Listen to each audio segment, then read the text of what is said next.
Hi everyone, welcome to our final live chat. Our topic today is global education and study abroad.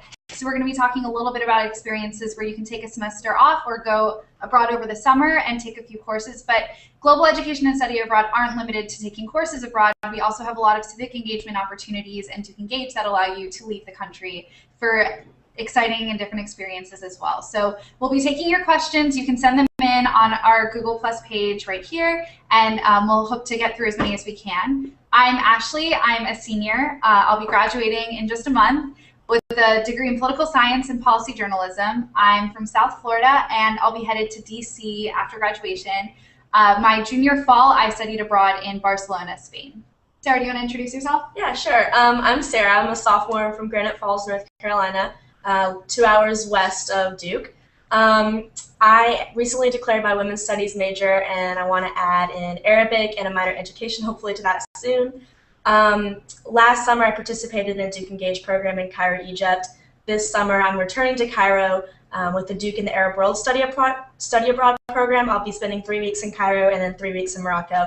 And then in the fall, I just enrolled into Hebrew U in Jerusalem, Israel. So that'll be my study abroad experience. And Audrey, how about you? Hi, I'm Audrey. I'm from Charlotte, North Carolina. I'm a junior. I'm currently studying abroad in Paris, France, so I'm Skyping from my room in Paris. But I also spent last summer studying abroad in St. Petersburg, Russia. So I've had both the summer and the semester study abroad experiences, and I'm majoring in English literature and political science. Okay, so we're going to kick things off with our first question, and that question is, what is DukeEngage? So you probably heard me mentioning DukeEngage in the introduction. DukeEngage is a service learning program that Duke offers. Students can apply to these programs. We have both domestic and international programs, and the programs are all completely funded by the university. So when you're accepted into a program, you're sent to a site and you engage for 6 to 8 weeks over the summer in a variety of different service programs. So we have programs in Northern Ireland, we have programs in Colombia, we have programs in Tucson, Arizona, and then you can even create your own program. There's an independent program that you can create your program and apply to have it approved. Students from freshmen through juniors can participate in the program. I personally did one domestically. I did one in Tucson, but Sarah did an international program. Do you want to talk a little bit about that? Yeah, so like I said earlier, I went to Cairo, Egypt last summer with DukeEngage. So basically I spent almost 8 weeks in Cairo with 11 other Duke students. And it was a really cool time to be in Cairo. So very historical, very momentous for the people there. And we got to kind of have a seat, a history in the making, like I have a front row seat. The city was kind of alive and vibrant with political talk, especially after the elections with Mohamed Morsi and Ahmed Shafiq. So we were kind of there during a very volatile time, but also a very safe and exciting time for the people and for us as well. And while we were there, it's completely volunteer-based, so it's a civic engagement program, and we spent almost all of our time volunteering and working with local NGOs and partnerships in Cairo. So during the mornings and in the mid-afternoons, I would work at a rehabilitation center for street children and children at risk called Ana al-Masri. I taught English and art and worked in the nursery, and we did a lot of collaborative partnerships and teaching there. And then in the afternoon, we would switch, or in the evenings and late afternoons, we would switch off between going to our secondary NGOs, where we also taught English to young professionals, and Arabic classes. So I was also able to continue my Arabic studies from Duke and learn like the colloquial dialect of Egypt. And we also had like immersion events where we went out into the city and visited like museums and took beluga rides, which are boat rides on the Nile. So it was just a really, really cool experience. We got to really get to know the city for 8 weeks. One of the good things about DukeEngage is that you really get to immerse yourself in the place that you go, and that's something that they very much focus on. And it's all in Duke's dime, so there's really nothing more. Like a lot of students participate in it. Over 2,000 students have participated in DukeEngage. And if you want to learn more about that, you can go to dukeengage.duke.edu. Great. Okay, so our next question is, how is it studying abroad while you fulfill requirements? So that question is kind of asking about the fact that you have 34 course credit requirements. You also have a lot of requirements for either Trinity or Pratt. And it's kind of crazy to think that you could take a semester off and take some random classes and still graduate on time. Well, I can tell you I'm a senior, I studied abroad, and I graduated with plenty of credits to spare. You know, with a lot of the programs, both Duke in and Duke approved programs, you can take courses that actually count for credit towards your major, towards your graduation requirements. Sometimes you can knock all 4 out and, you know, make all 4 of your classes worthwhile. Sometimes you'll only do 1 or 2. For the most part, they are inherently really good for getting language requirements done. And so I didn't have any problems. I know if you think in advance enough that you'll be okay. Do you guys want to add anything to that?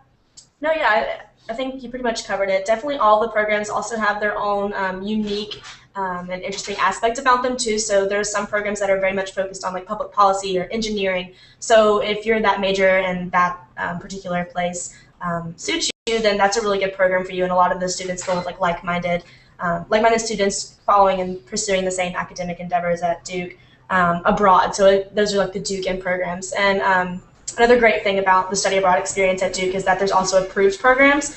So personally, the program that I'm enrolling in the fall, I'm actually just enrolling into an international school in Hebrew U, and it's not a Duke in program at all. It's just an approved program. So the program's been approved, and I'm allowed to basically enroll in this school and still have all of those credits transferred to Duke. And there's many programs all throughout the world that can be approved. So even if the list doesn't have exactly the place where you want to go, it's still possible for you to travel and to study in that place and still have it transfer over. Duke is very good with working with you. There's a lot of outlets like the global advisors that you could talk to at the Career Center and Global Advising that can really help you figure out exactly how that would work. And I'm going to take a step back really quickly. Sarah and I both mentioned Duke in and Duke approved programs. And so just to clarify, the difference there is that a Duke in program would be a program like Duke in Madrid. So Duke has a program where they send professors over.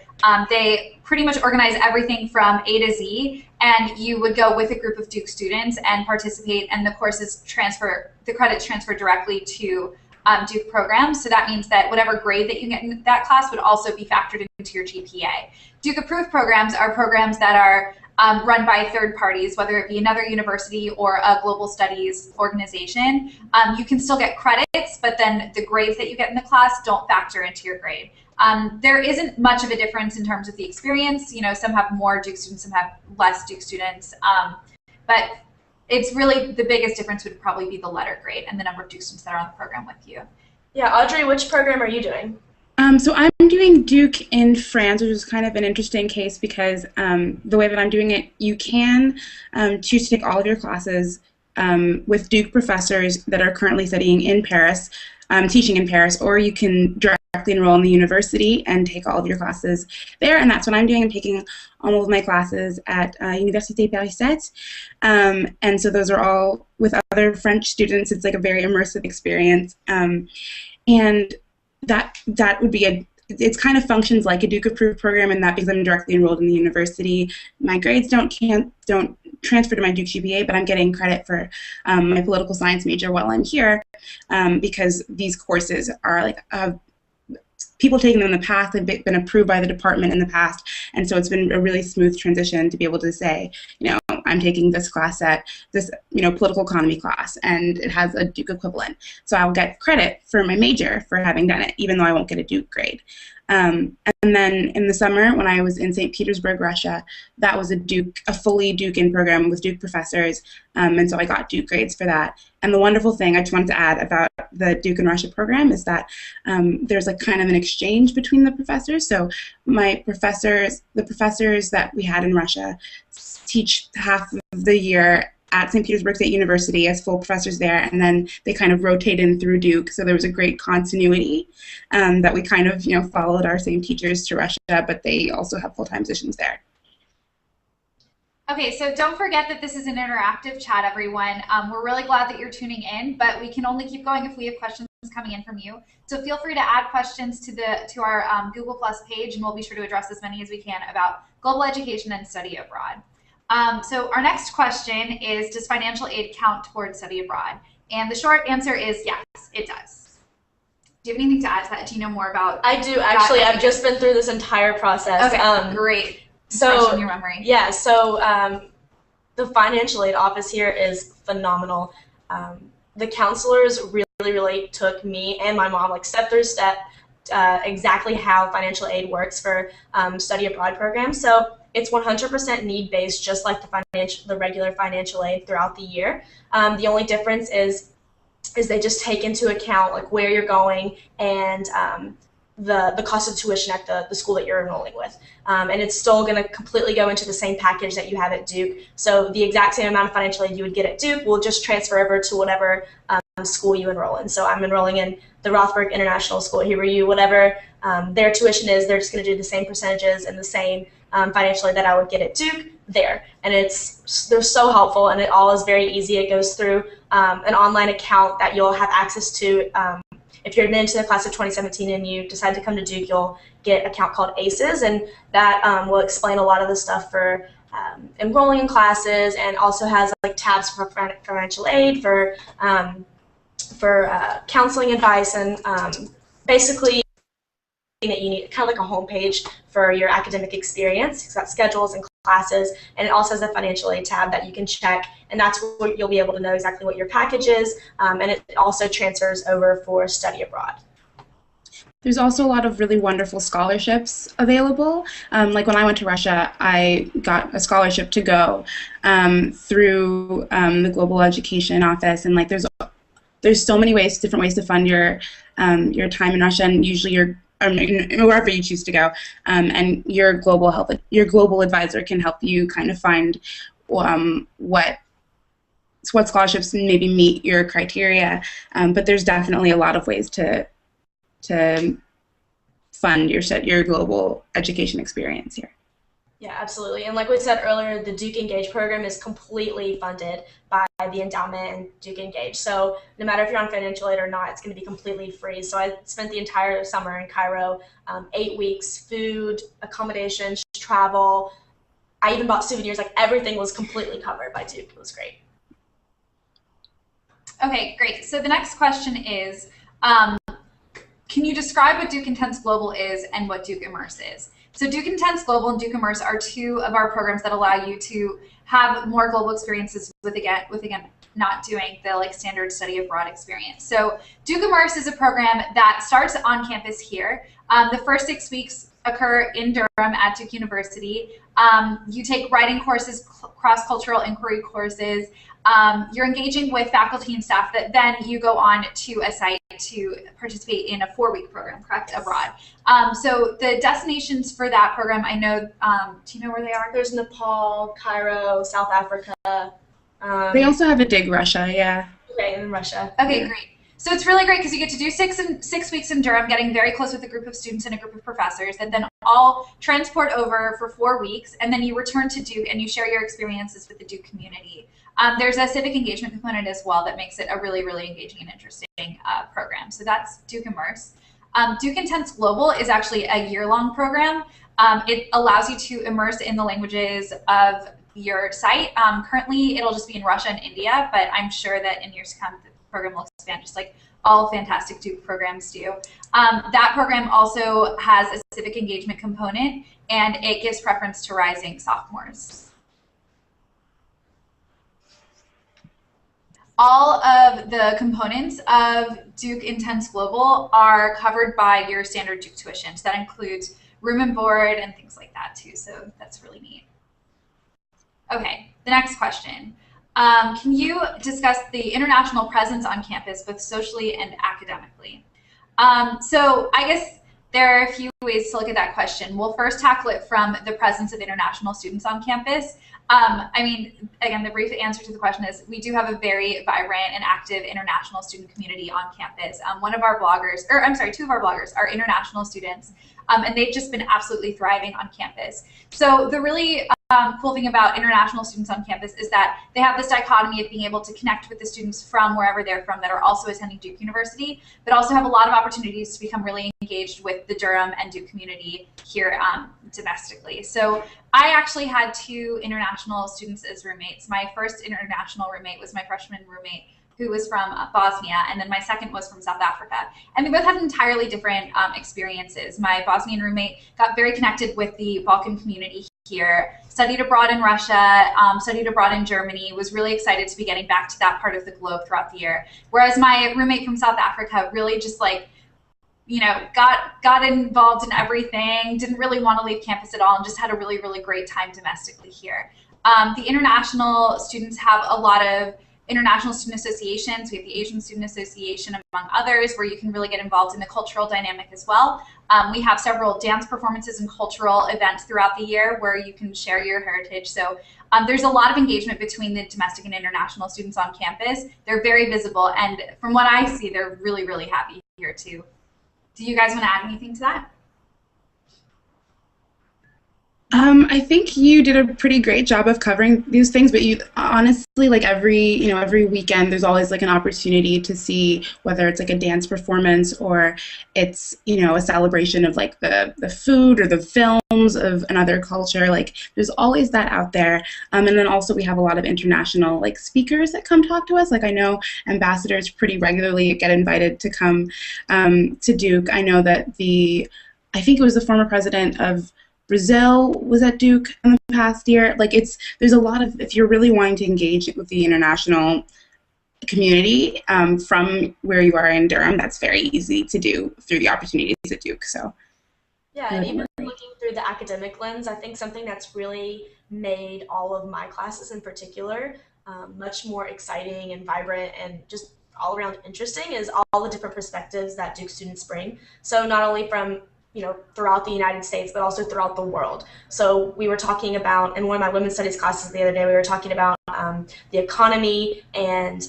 an international student kind of brought in like what her country did, and we kind of had a conversation comparing America to her home country. And like that would never happen elsewhere. That's just a really interesting perspective that kind of made that conversation in that class much more fulfilling and interesting.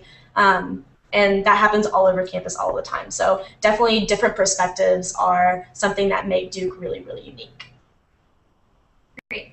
So our next question is, can we talk about international research funding? So I have a few friends who have written theses who have done research abroad for those theses, and they have received a lot of funding from their respective departments for that. So my Bosnian roommate wanted to do some interviewing back in Croatia for her thesis, and so she was able to acquire funding from the psychology department to conduct a lot of interviews there for over this past winter break. And then I have another friend who did the DukeEngage program in Tucson with me, which focused on immigration. She really, became very interested in immigration and immigration policy on that program, and so she decided to go back to Chile for a summer to do research and was able to acquire funding for that as well. So there are a lot of opportunities for research funding for abroad experiences at Duke as well. Yeah, absolutely. All across all departments at Duke, there's so many resources for funding for international projects. I had a friend that applied for an international research project in South Africa. Somebody else went to Togo. Lots of different resources and funding definitely is available. A lot of the DukeEngage programs have follow-ups where you can get funding to go back and continue a project. What else? There's service opportunities and leadership in the public policy school, which is you take one class in the spring, and it's about leadership and understanding civic engagement and how it can affect communities and the intersectionality of identity. And after that class, students come up with their own project. A lot of them go international and apply through the public policy school, and then get funding to go do their projects in the summer, and then have a follow-up seminar course in the fall. So there's things like that all over campus throughout all departments for students studying anything from economics to French studies to engineering. Audrey, can you tell us a little bit more about your experience currently? Oh, yeah, so I've been in Paris for about 4 months now, and it's a complete, totally obviously immersive experience. One of the things that I find the most sort of stimulating is getting to interact with the same materials that kind of, and same interests that started at Duke. In, say, my last semester in my French class or in my political science studies, and having those kind of kind of come with me and kind of transfer over, and to sort of, do the texts in the languages that they were originally written, that kind of thing. Duke has been incredibly supportive in terms of like making sure that like you have all the tools necessary to like succeed and feel at home, but at the same time really experience the culture. They organize trips for us. We go to see Monet's gardens in Giverny. We went to Versailles the first week that we were here, and it's just something that I would absolutely recommend. There's tons of, and the other thing is that there's a wonderful like kind of Duke community in Europe the whole time you're here. Like a couple weekends ago, I went to see my friend in Spain. We watched the NCAA tournament. You have a wonderful community here, but you never feel like you're just replicating your Duke experience. When you're abroad, you're also kind of expanding it to include a more global perspective. So, big fan. Great. Ashley, what was your favorite memory from studying abroad?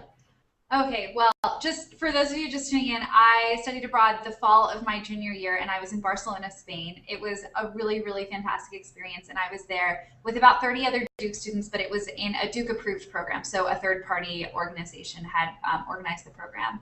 And the highlight of my experience was in early November, because the whole Duke in Madrid program, which was more like 60 to 70 students, had a coordinated trip to Barcelona. So at this point, I'd been in Barcelona for a few months and really felt like it was home. Like I knew where my favorite coffee shop was. I could navigate the streets. I could ask somebody for directions, and I could easily understand what they were telling me. And so to have those 60 kids come and get to show them around, and we had a bunch of them stay in our apartment too, was just an incredible experience. It was so nice to be reconnected with a lot of my Duke friends, but to also show them how I'd really become immersed in this country that was so foreign to me only shortly before. So definitely hosting the Duke in Madrid kids. That's awesome. So there's another question. Okay, we just got another one. How are language classes at Duke, and is it possible to learn more than one? Yes, it is definitely possible to learn more than one. The bare minimum requirement is for you to either reach, it was 100 level. Do you know what it is now? 300 now, I think. 300 for Trinity students only. Okay, so for Trinity students, you either have to reach a 300 level or take 3 courses in a foreign language. For Pratt students, there aren't language requirements, but you can take a language as your humanitarian or humanities. That's it. Yeah. Humanities requirements. That being said, just because that's the minimum does not mean that there's any cap to the number of languages that you can take while at Duke. So I personally took 4 courses in Spanish. Sarah, what did you take while you were here? I'm currently taking Arabic, so I'm in my 4th semester of Arabic right now. I started my freshman year, fell in love with the language. It's provided me a lot of opportunities, like I was talking about earlier, traveling to Cairo and going back this summer. I have a friend that's also taking Arabic, but she's taking French as well. So those are 2 of her classes this semester. So it's definitely possible to take more than one language. And I know actually quite a few people that have, and we've really enjoyed it. The language classes here are pretty phenomenal, and I would definitely recommend trying something new. So maybe you took, Spanish or Chinese or French or something in high school, and you're a little nervous about maybe branching out and trying a new language. I would highly recommend it. The beginner level courses are great. The professors really know how to make that foundation to help you get kick-started on the language and continue up through the levels. Yeah, I strongly agree with that. I took French all through high school, and I saw coming to college as an opportunity to really expand what I thought I was capable of learning. So I finished my language requirement with 300 level French my first year at Duke, but I wanted to also start taking Russian. I've been taking Russian every semester since then. I've been able to have study abroad experiences in both countries, which has been fantastic. So I strongly encourage you. They're very supportive, and the classes are very attentive. You get a lot of focus in the entry level classes. So take the opportunity. Okay. So our next question is, what are language requirements for study abroad? So that totally depends on the program that you're doing. For my program, for example, I had to have at least 3 semesters worth of Spanish before going abroad, and also was required to take a Spanish language course while I was abroad. That being said, the Duke programs all do have prerequisite language requirements. I don't know that all of the third-party organizations do. Yeah, so I have never taken a day of Hebrew in my entire life, and I'm still allowed to attend Hebrew in Israel. So I will be going and taking for the first month of classes just a Hebrew class, and then hopefully I'll continue my Arabic studies as well. but I know personally there was a follow-up question about language requirements for DukeEngage. There's usually not. My program in Cairo was a unique case where you had to have at least a year of Arabic. And there's some programs that have like a few requirements, but most of them are open to all students at all levels. Audrey, what were the language requirements for your program? For France, it was the equivalent of 3 semesters at Duke. So sometimes if you have AP credits, you can come in at the 100 level, and then it's only one class. It's the 300 level, and you only need one class to satisfy that, and then you can go abroad. But then for Russian, it's because it's a less commonly taught language. It was basically the equivalent of a year of Russian, and you could go abroad because it really was about an intensive experience where you improve and commit to the language. So I guess the short answer to that question would be that it's a very wide range of answers depending on the program and the destination that you're hoping to be studying at. But if you go to our global education website, it's globaled.duke.edu. There's a lot of really great information there about prerequisites for each of the programs, whether they be a Duke program or a non-Duke program. There are links to all of the others as well. Okay, so the next question that we got is, how did you change when you were studying off campus? And so I definitely changed quite a bit while I was studying off campus. A lot of that might have had to do with the timing of studying abroad, though. Junior fall is kind of when you're really coming into your own. You finally feel comfortable, and suddenly you uproot and go across the ocean or wherever it is that you may go and take independence to an entirely new level and come back and you're looking for a job. So I definitely feel like I grew up a lot during that period of time. I think a lot of it was because I was living in a foreign country and didn't know quite as many people there as I do when I'm on campus at Duke. I was challenged in a lot of ways that I hadn't been challenged before, and it definitely piqued my interest in a lot of areas of study coming back. It also had me rethink my major a little bit and my minor, and so I changed up that a little bit too. So I think it's a really cool opportunity to take a step back and kind of look in from outside and say, like, okay, what do I like about what I've done with myself up until this point? What don't I like, and what do I want to change? Because it's very easy to change those things when you come back. How about you when you were gone for the summer? Yeah, I definitely could see very visible change. Like my perspectives that I had before, after spending 8 weeks in Cairo, completely different. I would say challenge is a good word to describe it, both the negatives and the positives. So challenging myself to step outside of my comfort zone, whether or not that was difficult or not, and challenging myself academically and through all like the volunteering and the civic engagement work that we were doing. It was an entire new experience for me. I'd never left North America in my entire life, so I just kind of hopped on a plane and went to Cairo for the first time. So a lot of my family and friends were just kind of like, what are you doing? What are you doing? Like, why are you just going halfway across the world? But it was an incredible experience and something that I would not take away if it were ever given the option. I can definitely see how it has transformed me and also made me, like Ashley was saying, like readjust my my interest in my and how I was going to turn that into like majors and what I was studying at Duke. So I knew I wanted to continue Arabic, but I wasn't sure about that major, and now I really want to complete that. It reinforced my interest in women's studies and also really started to make me, like working with the kids at Al-Masr, really started to make me much more interested in education. So I took a few education classes, and I'm really going to try to get that minor now. So I can definitely see how it affected me as a person, but also in the classroom. And the one thing that I can say that I really learned is that at Duke there's so many opportunities for global education, and I can honestly say that I've learned almost, if not more, outside of the classroom than I have inside of it. What about you, Audrey? I think that it definitely is an opportunity for you to challenge your assumptions. That's like the #1 thing that you get once you land wherever it is you decide to go, is you realize that you take so many things as a given, where somewhere else in the world they could be completely different. And the other thing that I would want to say is that being able to study abroad really like helps you kind of take a step back from your life at Duke, like as you have it as a sort of rigid thing that like, this is what I'm going to do and this is how I'm going to do it. And when you go abroad, everything's completely different. And it, like you said, it's a chance to completely reevaluate, and it's a chance for reflection that I think everybody should take. Cool. So we just had the question, how did you fund or pay for studying abroad? So we actually addressed this a little bit earlier. I'll let Sarah take it away again. We talked a little bit about opportunities for financial aid coverage while you're studying abroad. You can just do like a quick Yeah, for sure. So the Duke Engage program that we were talking about, the civic engagement program, is completely 100% funded by Duke and the Duke Engage endowment. So students on financial aid or not will have that 8-week trip, domestic or international, completely covered by Duke Engage.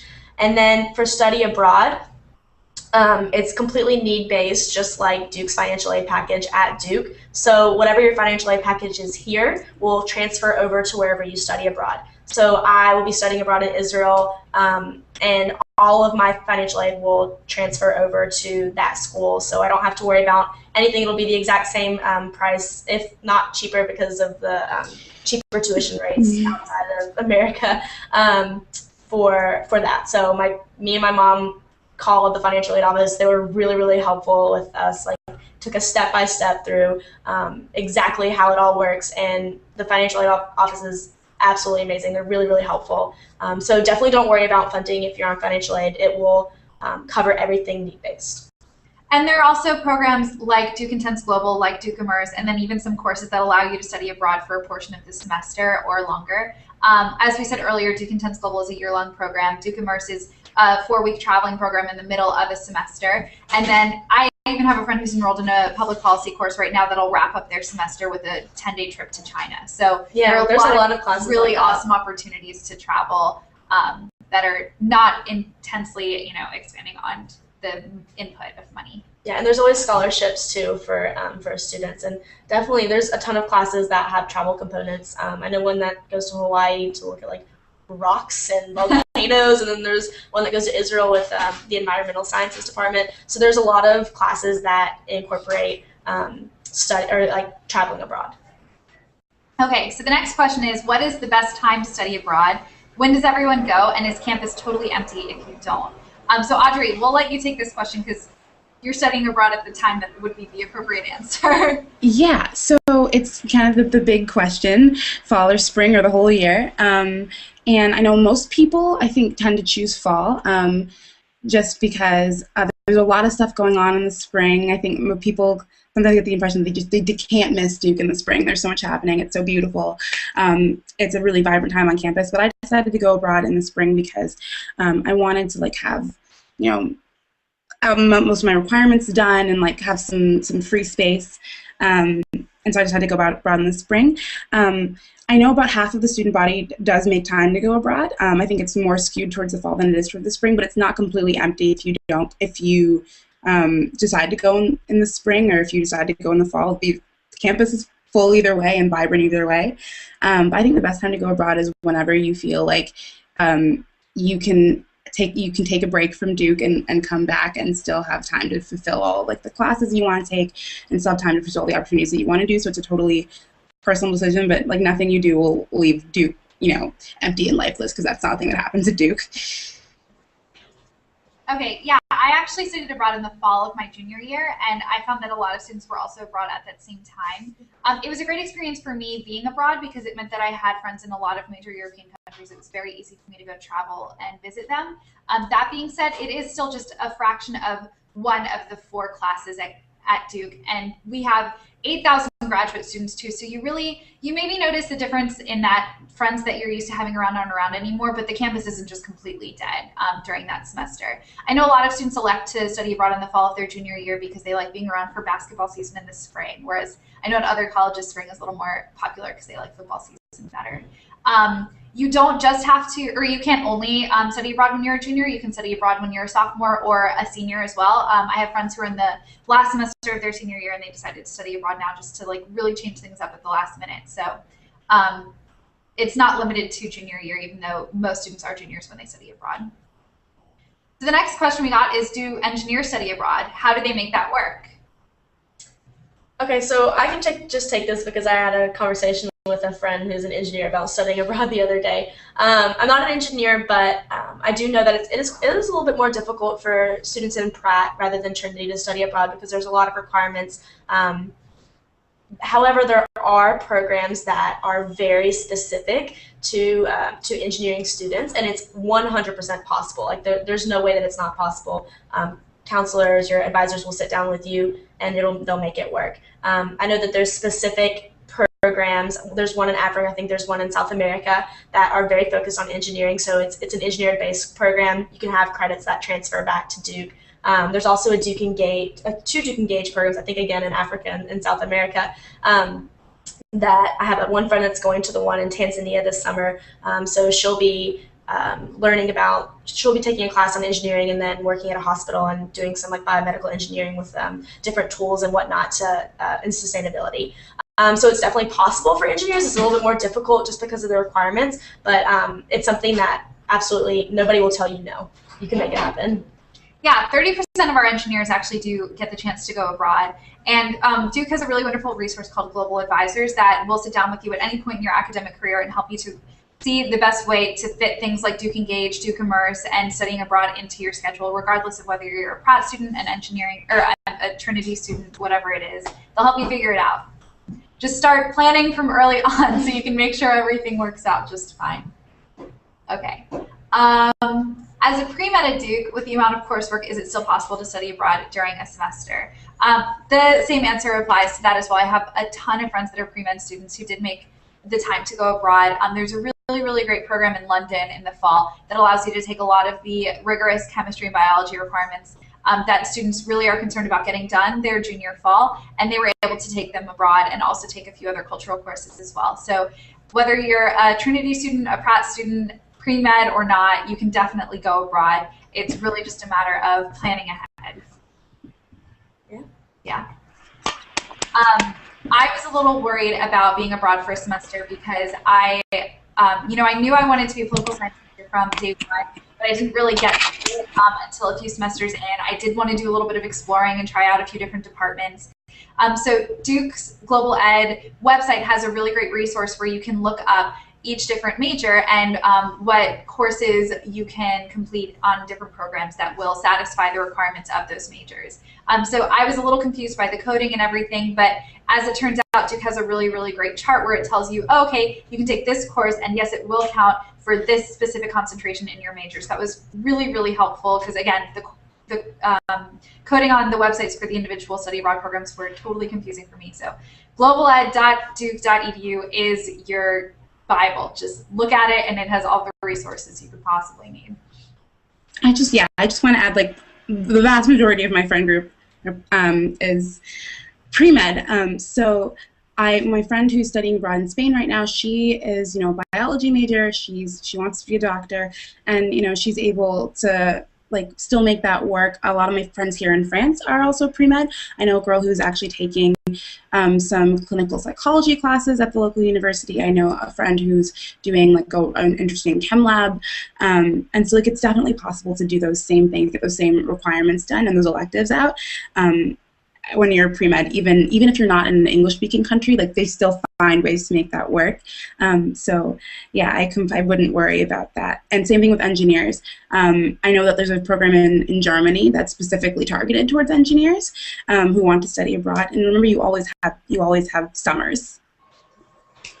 Yeah, so I also did a DukeEngage program. I mentioned this earlier, but I can speak to it a little more. It was a domestic DukeEngage program, and for those of you just tuning in, DukeEngage is our service learning program. So it's a summer program that's typically somewhere between 6 and 8 weeks, in which Duke sends groups of 6 to 12 students on programs both domestically and internationally to engage in service work and learn about a topic. So I got to go to Tucson, Arizona.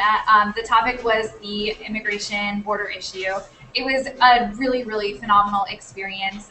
While it wasn't an abroad experience, we did have a portion of the 6-week program where we were staying in homestays with recent immigrants. And so while I was at my homestay, I was exclusively speaking Spanish with my host mom. She was cooking authentic Mexican food for me, and I did feel like I was abroad for that short time. It was a really incredible experience. I did a lot of blogging about it. I wasn't blogging for admission, so it's not there yet, but maybe if you search for me, you'll find it if you look hard enough. It was a really cool opportunity. So studying abroad doesn't always necessarily have to mean leaving the country. We also have a few programs that allow you to study away as opposed to studying abroad. Those programs include a Duke in New York program, a Duke in LA program. The Duke in New York and Duke in LA programs both have theater, arts, media themes. We also have a very new Duke in DC program that has a public policy theme. We have the Marine Lab, which is on the coast, and it allows you to get away for either the semester or the summer. You can complete course requirements, and a lot of them are, if not physics and biology and chemistry related, they are somehow marine related, and that's a really cool opportunity to get some sun and sailing into. So we have a lot of really cool opportunities to get away from campus if you maybe you've had enough at a certain point and explore things beyond Durham and Duke. I just wanted to add that the study away programs were a huge factor in my decision to come to Duke. Part of it was that the huge percentage of people that study abroad and do double major and do everything they want to do, but also it's the fact that we recognize that a university can't necessarily be all things to all people, but Duke can get you where you need to go. So if people are worrying about how I want to go into politics, but Duke is in North Carolina, I want to be in the heart of things, Duke can get you to DC. Or I'm really interested in filmmaking and video editing. Duke can get you to LA, and you can study at USC for a semester and get that experience while still having your full complete Duke experience. So it can get you to LA. There's internship components to I think all of those programs that we just mentioned, LA, DC, and New York. So Duke can get you wherever in the country you need to go if you want to follow your passion, but you still have the complete resources and the support of being at Duke University. Absolutely. That was a great way to sum all of that up. Okay, so for our last question, what is your advice for me being a prospective student this summer before I come to Duke? Okay. My biggest advice for the class of 2017 is definitely reach out to an upperclassman or go to the blog. Ashley's been talking about it. It's blogs.admissions.duke.edu. We're both bloggers, and we kind of just talk and share about our Duke experience. So it's something more than you would get from a handout or a quick tour. It shows what Duke life is like from the student perspective. There's a lot of upperclassmen on the class of 2017 Facebook page. You can find our emails online. We would really like to talk to you. We're excited. We hope to see you on campus in the fall. And explore all the websites that Duke has. There's so many opportunities to see all of the questions that you guys have asked can all be answered online too, not only from upperclassmen perspectives, but from Duke itself. What else? I'm trying to think. Just get connected. Visit the campus. Yeah, get connected and visit. It's beautiful. You'll fall in love immediately. Please visit. And if you can't visit, we have a lot of social media sites active, so you can basically have the experience without ever stepping foot on campus. So if you follow us on Instagram, the handle is @DukeStudents, and then you can also follow us on Twitter @DukeStudents. We also have a Tumblr page, which is it's /DukeStudents, whatever the Tumblr URL is. DukeStudents.tumblr.com. Yeah. DukeStudents.tumblr.com. So basically just remember Duke Students, and you'll have the opportunity to see what we're experiencing in our day-to-day lives here on campus. Definitely look out for One Day at Duke. That's April 19th coming up this Friday. If you just follow the hashtag One Day at Duke, you'll see everything that everyone's tweeting about and experiencing. We're going to have a campus-wide campaign where everybody's going to be engaging. So that's definitely a big day to see what it's like to be a Duke student. Just to reiterate some of the resources that we talked about, globaled.duke.edu is where you can go for information on the global education program. DukeEngage.duke.edu is where you can go for more information on DukeEngage. We have Blue Devil Days tomorrow and Friday, and then again on Sunday and Monday, so hopefully we'll see some of you guys there. Sarah and I will be around. Audrey, unfortunately, is a little ways away. She won't be able to join you. But if you see us on campus, holler and say hi. I will probably say hi to you first. Yeah. So best of luck in your decision. If you have any questions moving forward, definitely post them to the Facebook group or tweet at us @DukeStudents, and we'd be happy to answer them. Audrey, what's your last piece of advice? Relax. Don't freak out and try to cram all of your plans for your Duke career into one summer. Just relax and enjoy your time at home and just get excited, but don't get stressed out. Yep, Duke is all about making it. When you get here, you're going to be able to make your experience. Everything changes once you hit campus. There's so many things that you can build off of your passions from high school, but also branch out and try new things. So, yeah, I agree. Don't stress out. Everything will be great. And we're here to help if you ever have any other more questions. And thank you so much for tuning in to all the Google Hangouts. We really appreciate all your questions. These have been really fun, and we hope they've been really helpful too. Congratulations to all of you guys. It's a huge deal that you're admitted, and we're really, really excited, and we really would like to see you on campus in the fall. Best of luck in your decision, and I hope you make the right one. Go Devils. Bye. Bye, Thank guys. you.